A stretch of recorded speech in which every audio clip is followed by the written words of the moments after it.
when it starts happening, runa baruti ke runa we support. You know, it baffles me. It confuses me. We support. We will call these people who are sent to destroy us. We call them, we say, yeah, they are prophets. They've got a message from Jesus. Hey, not just what thing, I'm not interested. I'm good with my Jesus. And you find really the church getting confused,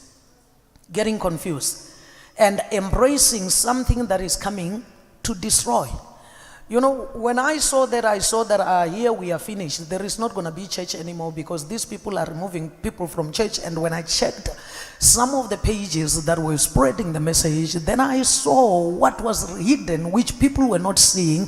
I started seeing those names of those pages and the description, which were talking about the decolonization of religion. Decolonization, deconstruction of the Bible. And there we were supporting the very same people who were trying to do what? To do the opposite, to destroy Christianity as you know it. And then from there, then it was Mekaluva coming back again. All right, let me finish this. And number 9, create an interfaith movement. Create an interfaith movement, promote other faith to be at par with Christianity, and break the thing about Christianity being the only way to heaven. By that, Christianity will be pulled down and other faith promoted. All right. The reason why we have interfaith. Why now we go to meetings, this one does this, this one does this, this one does this, this one does that, and then we say, hi, it's acceptable, it's good. It is meant to bring God down to the level of other gods. We are participating. Number 10, get governments to make all this law and get the church to endorse these changes. And yeah, the church has been accommodating, even wanting to change his doctrine to accommodate what is going on and to endorse what is going on in the world today. Governments are legislating laws that are contrary to the Bible now, and they are following this. And ask me, from what you heard me read, what is missing in South Africa? Nothing. We have ticked all the boxes. That is where we are right now. And now that all this is in motion, now the devil wants now to just finish with us, to just stop us from worshiping God. That is where we are right now. When you see your young ones right now looking like they don't even know where they are going, getting destroyed the way they are getting destroyed, schools now in the state that they are in, it is a plan of the devil, which me and you were supposed to stand against. We were supposed to oppose. Where were we when all these laws got passed? Where were we? Where were we? We are part of the problem. We were on our pulpits. We were preaching and praying. And even today, with what is going on right now with the CRL, we are still telling each other, Muruti ari rapele, rapelang lin rapediselin. Because what I understand is that praying and not acting is useless.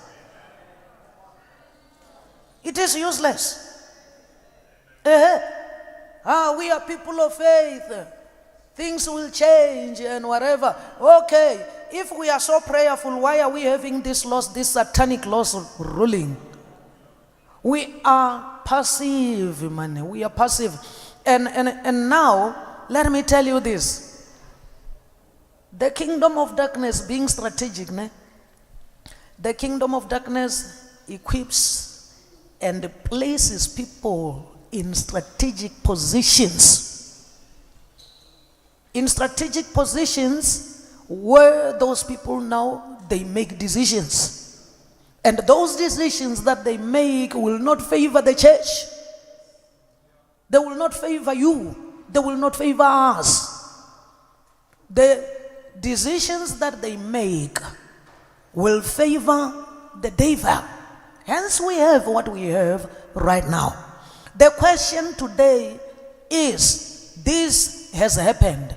What is it that the church is going to do today in order to counter this, to reverse this? Are we just going to keep quiet and let things be till we are completely destroyed, till there is no church, till there is no more worship of God? Are we going to do that? Amen. Now, having said that, let me pass and go to the CRL Rise Commission. CRL Rise Commission. When we talk about the CRL Rise Commission now, we are talking about a Chapter 9 institution created by the Constitution, Commission for the Promotion and Protection of the rights of cultural, religious, and linguistic communities. That is the CRL. Commission for the Promotion and Protection. I want somebody to get that. Promotion and protection of cultural, religious, and linguistic communities. And the CRL got established to protect, to promote, to foster respect for the rights of these communities that I'm mentioning right now. It strengthens democracy by acting as a mediator and a protector of cultural, religious, and linguistic diversity. All right. Look at the name. Promotion, protection. Note that. Promotion, protection.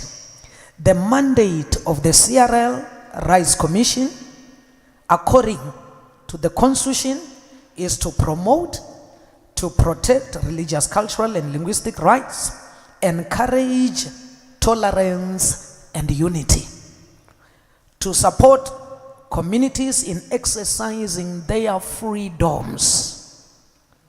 Okay. And it is important to note that the CRL is not a regulator of churches, because there are people who don't understand that. The CRL is never given the mandate to regulate churches. It is meant to protect religious freedom, not to control that. We need to understand that part, because there are people who get confused when you start saying what the CRL chairperson is doing is wrong. They go like, hey, you are going against government, you are going against this. No. The Constitution speaks about protection and promotion and protection of your rights, of your right to believe in whatever that you believe in, and to practice what you believe in the way you want to practice it. And what is happening now? What is happening with the CRL now? By the way, I must say it, the CRL is not wrong. The CRL is not something that we should frown on and say, hey, the CRL, the CRL and the mandate of the CRL, good. Promotion, protection. unity, tolerance of diversity. Everybody has got a right to exist. Everybody has got a right to worship whatever that they want to worship, as long as they are not committing crimes. Now, what is it that is happening now? We see now the CRL deviating from its mandate. That is where we have a problem. We don't have a problem with the CRL we have got now, a problem of the CRL deviating from its mandate. All right. We have got a constitution in our land, the Constitution of South Africa. I'm coming now to Romans chapter 13. That is where I'm going, Romans chapter 13. Let each and every soul be subject. Be subject. And you hear this scripture getting quoted and cautioning against speaking. Those who are speaking against injustice and illegality. Let every soul be subject to the governing authority, for there is no authority except from God, and the authorities that exist are appointed by God. All right. In our land, South Africa, the highest law of the country, the highest authority, we are talking authority. The highest authority in this country is the Constitution. Simple. The Constitution. Asiwena, asikaluva. Okay? All right. The people who get into government, they become authority when they are subject under the Constitution. They are powered by the Constitution. And when they are adhering to the Constitution, then we bow under them.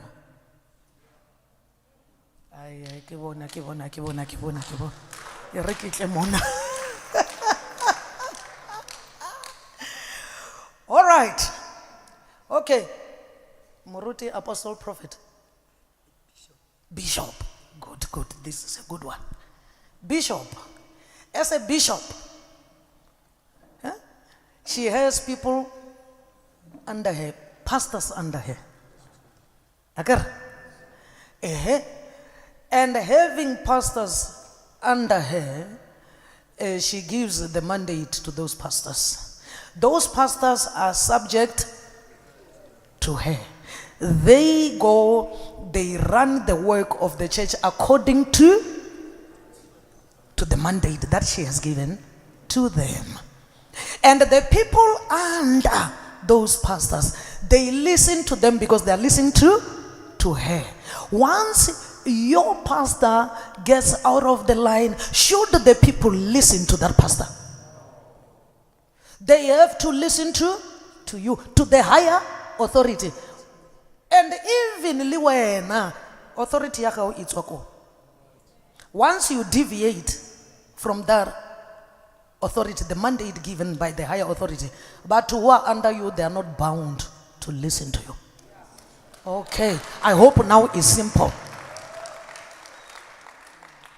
Because only confusion where people think, hey, Kaluva is the authority that the Romans 13 is talking about. Ay, money. Kaluva only, money. Kaluva is sent to do what? To lead the CRL that is supposed to promote and protect. And how Ramamela if she's promoting and protecting?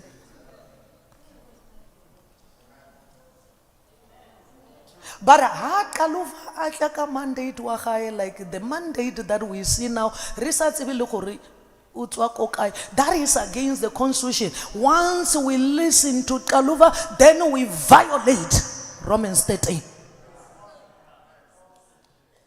We are sinning. We are sinners.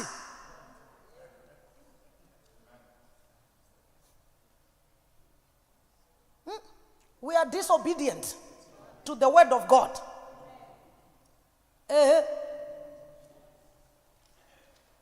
I said to the church that, you know what? If you see me one day, I'm coming to preach my own stuff. And then I no longer direct you to the higher authority. I say, hey, Rapela, in the name of Pastor Mukhuba, run for your life.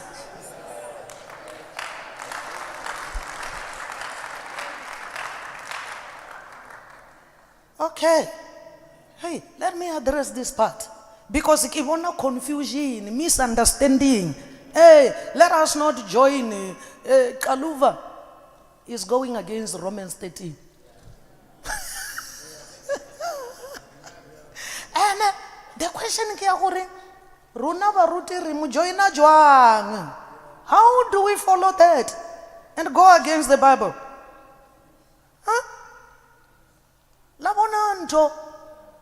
The apostles, they understood it very well. You know, the council, those ones, they knew God. They say to the apostles, because they were in power, they were and then they say to the apostles, hey, do not preach in this name. There were people who were there, up there. The apostles were like, whether we should hear you, obey you, or we should obey God, judge for yourselves. Judge for yourselves. Hey, but Runa today, Romans 13. Misinterpreting the scriptures. When you are joining Kaluva going against the Constitution, you are surely sinning. Okay, can I say this? Every soul in South Africa has to be subject under the Constitution of South Africa. Now I'm not talking about just Christians, I'm talking about everyone who lives in South Africa, including your president, ministers, everyone to the smallest. The Constitution is the authority. And the president becomes the president, the lawmakers, the parliamentarians, they are listened to when they are subject to the Constitution. This misunderstanding that people have is a pity that is also in the church. This misunderstanding has gotten us where we are as South Africans, where now we don't even hold people accountable to the Constitution of the land. And the Constitution is there so that there should be order in our land. And I believe that we, as servants of God, we have got that job to educate others, to teach others what this is all about. And when we don't know it, we are not going to represent it. We're not going to present it well. Okay, now the CRL right now has established a Section 22 committee. That is what is happening right now. And can I say that the CRL Rights Commission has got a right to establish Section 22 committees. Okay? It has got a right to establish Section 22 committees. Now, the question is, why do we have a problem with the Section 22 committee that is established now? The problem that we have is not that the CRL has established a Section 22 committee. The problem that we have is that the CRL has established a Section 22 committee to investigate religious practices, propose frameworks for oversight, develop structures affecting church governance. Why do we have a problem with that? We have got a problem with that because CRL is not given that mandate to do that. They are never given a mandate to control. They are not given a mandate to can be speaking about oversight of churches, to say that now they want to come up with a structure here, come up with a council. The CRL is not supposed to be talking about legislative framework. Who sent the CRL to speak about legislation? The CRL is not given that power. And let me tell you that even MPs in parliament, they are saying the same thing, that no, the CRL, you don't have power. You are not given that power to can be coming up with laws. They are not. That is the problem that we have, that now the CRL is coming with something illegally so. They are now becoming unconstitutional. They are going against the one who sent them. The one who sent them said, go promote and protect. The one who sent them said, go foster unity. Go foster tolerance of this diversity that is there. Go tell everyone that we are here to protect you when your rights are violated, your rights of worship, your freedoms. We are here, we are your protector. And then CRL comes and says, but we have to prevent abuse. We have to promote accountability. There are abuses in the church that have to be dealt with.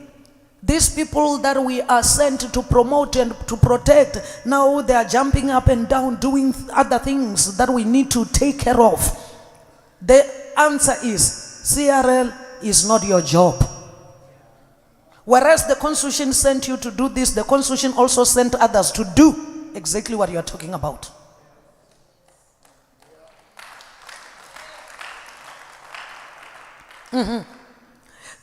The police, the courts, the NPA, they are sent to deal with matters of criminality.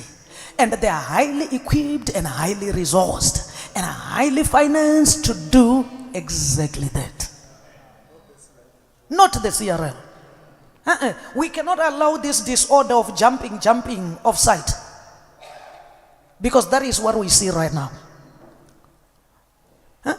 There are those who are sent. Everybody has got his own office and official duties. Now when the CRL tries to jump out of office and now decides to do other things, we find the CRL now abusing the very same people that is supposed to protect. The CRL now becomes an abuser. And they speak about, pastors, they are raping, they are stealing, they are robbing. If there is any theft that is committed by any pastor, we have got laws in this country. We cannot accommodate disorder. We have got laws in this country that are supposed to be used to deal with theft. Because a rape is a rape, whether committed by a pastor, whether committed by a politician, or committed by a teacher, or just by somebody there in the street. It's a rape. And there are laws already in this country that are supposed to be used in order to deal with such. Why then should we have laws that are just specific to one group of people? We are seeing here that what is being proposed right now shows that there is somebody who has got an agenda, not a good one, against the church. Against the church. And really, you see the way it gets driven. It's like, hey, these people, hey, they are doing this, they are doing that. I mean, crime is across all sectors and is even lesser in the church. The truth has to be told. The truth has to be told. They think that Kaluva goes, you are rapists. We go, yes, we are rapists, regulate us. You are thieves. Yes, we are thieves, regulate us. Ebatu. I'm going to repeat this. Never internalize what they call you. because that is not who you are. Pastors are doing a great job. You are teaching people to become responsible citizens of this country. You have equipped many. Many people are responsible citizens. Many people, they pass through your hands. You are taking care of many. You are there when people need you most, need people most. You are there when they are mourning. You are there when they are, when they are at the graveside crying. You are there. When they need counseling, you are there. When they don't have food, you are there. When their children need to go to varsity, you are there. You are there. You are really helping government. You are helping government, carrying this social responsibility. And many churches are doing that. Not even having much. And why now? When they say you are a scammer, you say, yes, regulate me. Huh? Why? Why can't we say, we are not that. We are good people. Righteous men and women of God, and we are doing a good job that we know. If you are one of those who are saying regulators, we are bad, don't count me in. Don't belong there. Speak for yourself. Speak for yourself. I see some churches. Some churches, we are going to end up saying them, saying it. Some churches are saying, yes, let there be regulation, because they know what they are doing to people in their churches. Vele, those ones, they deserve to be regulated. Let them talk for themselves. Let them leave the church of Jesus Christ alone. If they know they are having rapists in their churches, let them report them to the police. They should call the police. And really to just embrace these things.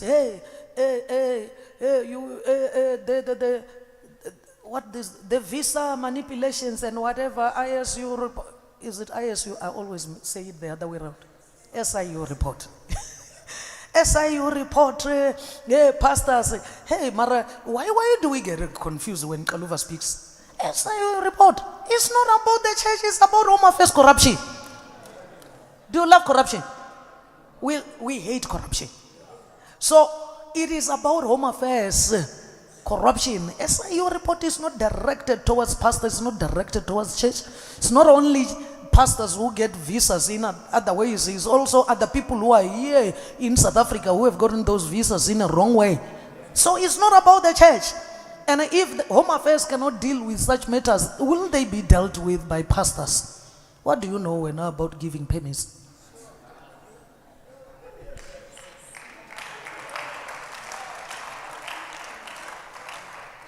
Hey, then you are told about rape cases. Hey, the famous one. Hey, Omotoso. Hey, we are tired. Eh? Every day, Omotoso case. Did we mess up as the church? Even the court, when the court judged, did the court speak about the church? I thought it was their thing with the NPA. Are we working at the NPA? I was asked so Pastor, what about those who are coming illegally and they form churches, they establish churches in our country? Are you not concerned about that? And I said that, you know what, you who are speaking to us, we sent you to govern, you are in power.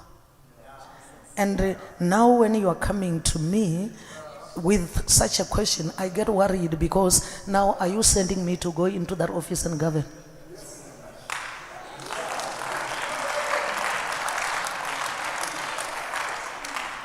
Because there are laws, you should know. In South Africa, we are not running short of laws. The problem is the what? Law enforcement. Law enforcement. Let us go to those who are supposed to enforce the laws and say, start doing your work. And leave pastors alone. Leave people who are doing right. Don't try to fix what does not need fixing, whereas there is quite a lot of things that need fixing. Look at what is happening at my Matlanga Commission. That is what they should deal with. Corruption, not the church. And do you know that even when Meg Kaluva speaks, she says that it is a small percentage of them So now, if it is a small percentage, why are resources of government not being used where it is a huge percentage of them? And if they say that, yeah, there are some rapes that are happening in the church, there are some rapes that are happening in political parties. Why don't we hear that? Let us have a regulation and vet political leaders and think they need vetting, those ones. If there is somebody who needs vetting, is politicians, not you. Even when the people of South Africa ask a question, who do you trust? Between a politician and a pastor, they say pastors. You know, we and the people whom God have given unto us, we are like this. And we love each other. There is too much love in the church. Too much, the God kind of love. You love people whom you were not born with. And you click so much and you have this strong bond. And now Kaluva is coming. When she comes, it's like these people, they see what we have and then they just feel somehow. Yeah, and then when she comes, she goes like, these people, they have to come and report. Report to who? There is so much love in the church.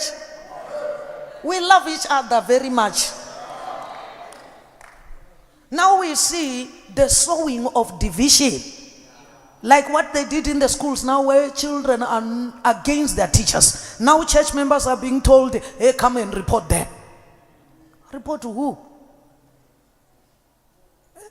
And this which is encouraged, I'm telling you, you have got people who left your churches who were unhappy with you. They are going to go and form stories. And now this section 22 committee, they are speaking now. They want to call you a practitioner.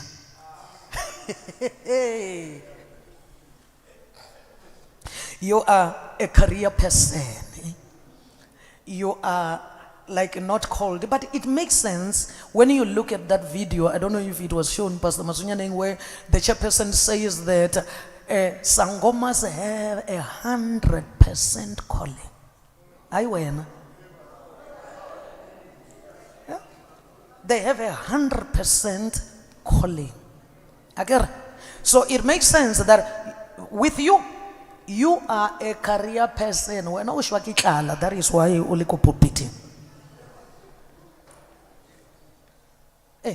Now you are going to be called a practitioner, but a practitioner, that practitioner that they are talking about, funny enough, it is a practitioner who does not enjoy the rise that other practitioners enjoy. Because if we are talking about councils of traditional healers, of doctors, of those ones, they speak for their people for remuneration. Okay. But you are going to be called a practitioner. It is said doctors have doctors, teachers, the council, these other councils, and even the one of traditional healers. It speaks about, it protects the traditional healers and give them recognition and say that, you know what, you can charge people, you can even provide signals. But you are not being given that.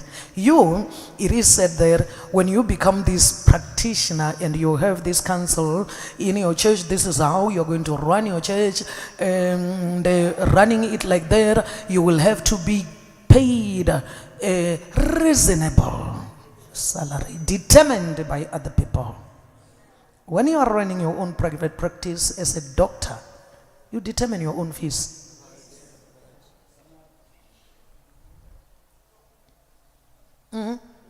Don't you see that you go with your medical aid to a doctor and then they will charge what the board of a health care funders have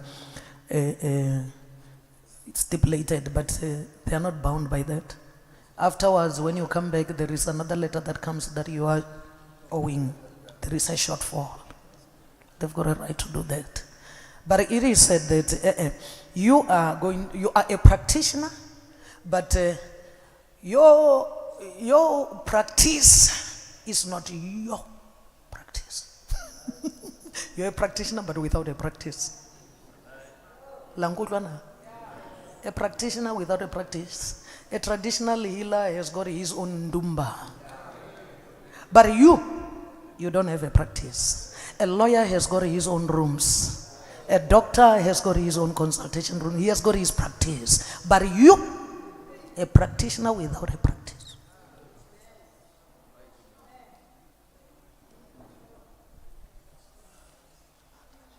Yeah.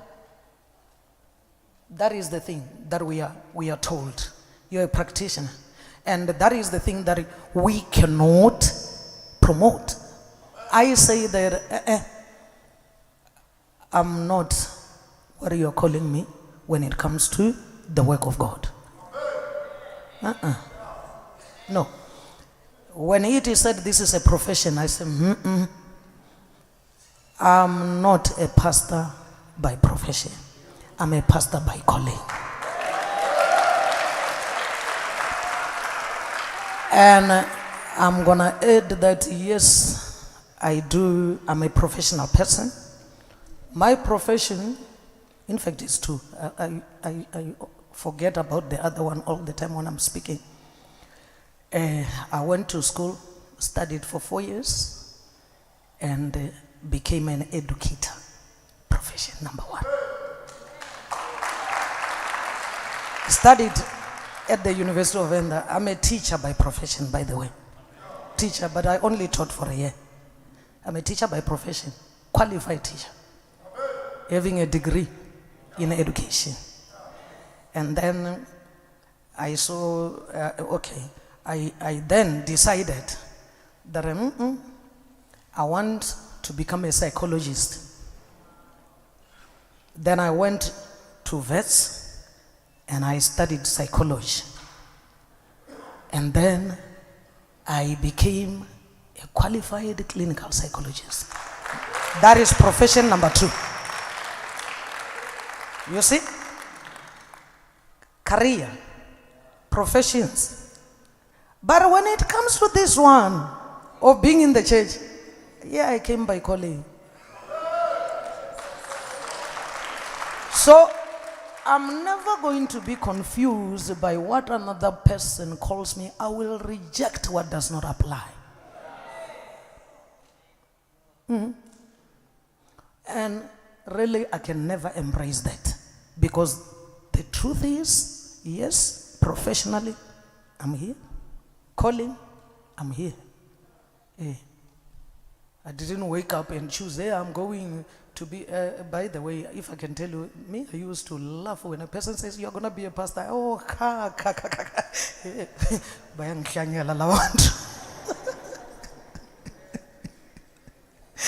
used to laugh about it. It used to amuse me. Now, why the Section 22 committee, why are we opposing? The processes that they didn't follow were not legal processes. You cannot be a Chapter 9 institution called the CRL with a mandate to promote and protect, and then you come up with something that is speaking about legislation. Because when we're talking about legislation, we're talking about law. The CRL is not given powers to can come up with laws, so the CRL cannot form a Section 22 committee that speaks about coming up with. All right, you understand? So that Section 22 committee is illegal, unconstitutional move. It is an unconstitutional move, and if we support it, then we go against Romans 13. Against Romans 13, because the Constitution never powered or allowed the CRL to do that. Now, the dangers, and another thing, there was lack of a proper consultation, and even other steps that are supposed to be followed were not followed. That is what we are even arguing at court. And the agenda, the proposal that you hear the Section 22 committee, that this Section 22 committee is formed for this and that, their agenda was previously rejected by Parliament. So why do we have it now? Where is it coming from? Where does it originate from? Because our own parliament rejected it back then in 2017, 2018. They rejected that. So why are we hearing the very same agenda that was rejected by parliament getting resurrected? We know that it was resurrected, it was rejected, and then 2025, beginning of the year, we just see Toko Kaluva on our TV screens saying, hey, I'm back. I'm back, and your party is about to stop. Haibo, with what? Now we have to run fast and make sure that this